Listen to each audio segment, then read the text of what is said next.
If nothing excites you anymore, if every new opportunity feels like just another obligation, if people think you're depressed but you're not sad, you're just flat. Neuroscience has an explanation. And it's not what you think. You're not broken. Your brain has entered a specific developmental phase that only 8% of people experience. And the ones who navigate it correctly, they become unstoppable. Let me show you what's happening. Most people experience life through dopamine hits. New relationship. Dopamine. Promotion. Dopamine. Vacation. Dopamine. Their brain is constantly chasing the next spike, the next rush, the next thing that makes them feel alive. But your brain stopped responding to that. Not because it's damaged, because it evolved past it. This is called reward threshold elevation. Your neural reward circuitry has recalibrated to ignore low-level stimulation. The things that used to excite you, parties, purchases, praise, new projects, they don't register anymore.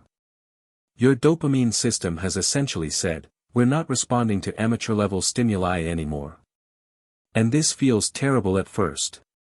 You watch other people get excited about things and you feel nothing.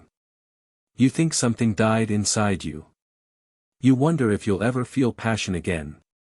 But here's what's actually happening, your brain is clearing out the noise to make space for signal. Think of it like this.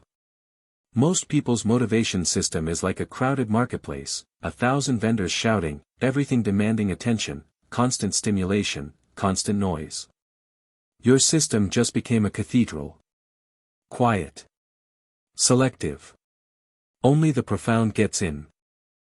This is why shallow goals suddenly feel meaningless. This is why surface-level friendships feel exhausting. This is why consuming content doesn't satisfy you anymore. Your brain has raised its standards, and it's waiting for you to catch up. The problem is, most people misinterpret this phase. They think they're depressed, so they try to force themselves to care about things they've outgrown. Or they think they're lazy, so they shame themselves into pursuing goals that don't actually matter to them. Or worst of all, they try to recreate the dopamine hits artificially through substances, shopping, doom scrolling, anything to feel something again. But that's not the solution. The solution is recalibration. Here's what you need to understand. Your brain isn't asking for more stimulation, it's asking for more significance. It doesn't want another hobby. It wants a mission. It doesn't want another distraction. It wants depth.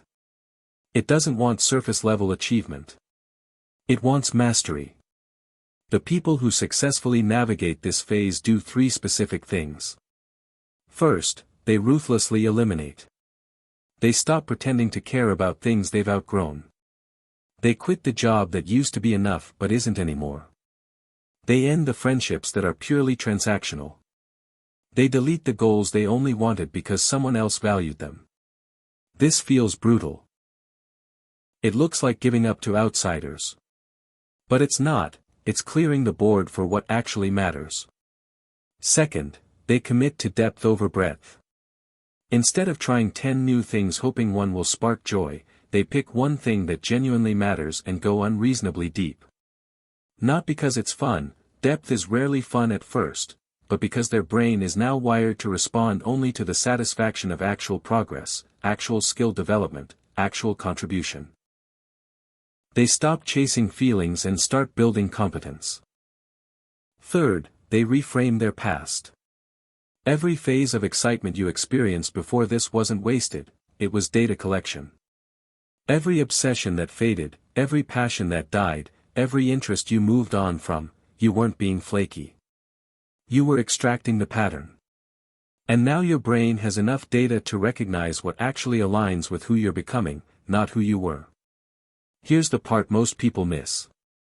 The flatness you feel isn't permanent, it's a transition state. It's your system rebooting. And the people who push through this without panicking, without trying to force artificial excitement, without pathologizing themselves, they come out the other side with something most people never develop: intrinsic drive. They stop needing external validation to know they're on the right path. They stop needing emotional highs to stay committed. They stop needing other people's approval to trust their direction. Their motivation becomes internal, sustainable, and completely immune to the opinion of the crowd. This is what psychologists call autonomous motivation.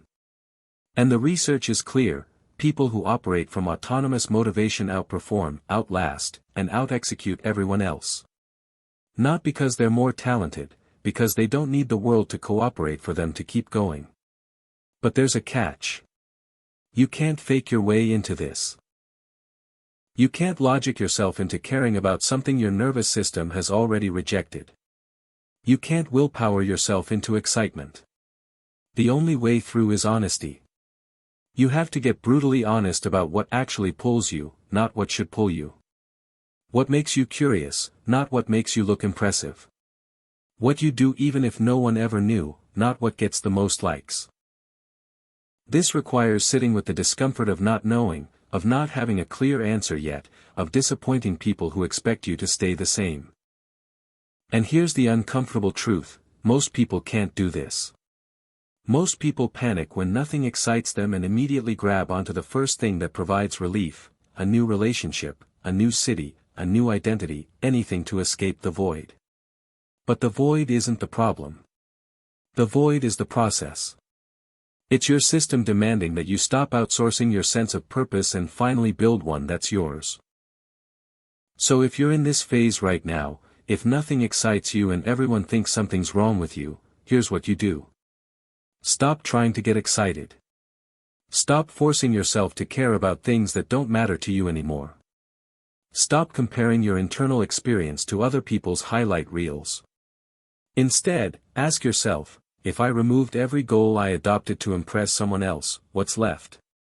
And then, if I could only work on one thing for the next 5 years with zero recognition, what would it be? And finally, what problem in the world bothers me enough that I'd solve it even if no one thanked me? Your answers won't come immediately. And that's fine. The flatness isn't a bug, it's a feature. It's your brain refusing to waste energy on things that don't align with the next version of you. The people who embrace this, who stop running from the emptiness and instead let it guide them toward what's real, they're the ones who build things that last. They're the ones who stay committed when everyone else burns out. They're the ones who look back 10 years later and realize that the flatness wasn't the end of their story. It was the beginning of the only chapter that actually mattered. So stop waiting to feel excited. Start building toward what's true. The passion doesn't come first. The commitment does. And once you're deep enough, once you've crossed the threshold into actual mastery, actual contribution, actual alignment, your brain will respond. Not with cheap dopamine. With something better: purpose.